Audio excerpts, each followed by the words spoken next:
Our next field, this is one that's a bit complex if you haven't heard it before, but it's not as hard as it sounds, trust me.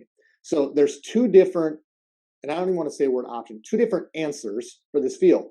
One of the answers is sales price. The other is estimated property value. Sales price, what makes that the right answer?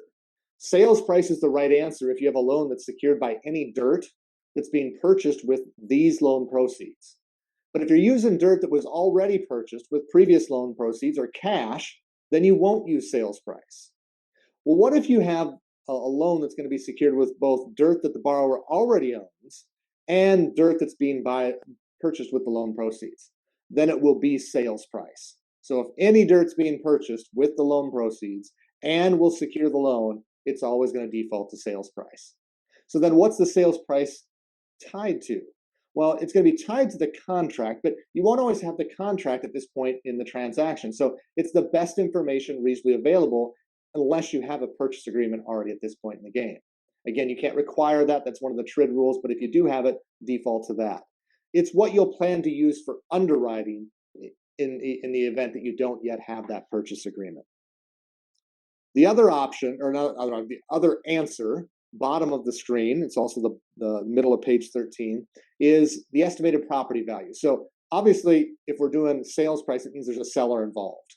Okay? If there's no seller involved, in other words, there's no dirt being purchased with these loan proceeds that will also secure the loan, then we're going to use the estimated property value. The word I would use to tie to this is underwriting. It's what you plan to use for underwriting. It may not be what you use in the end, but at this point, based on the best information available, it's what we plan to use for underwriting. Estimated property value. If you have multiple properties securing the loan, you'll have to come up with a number for all of them.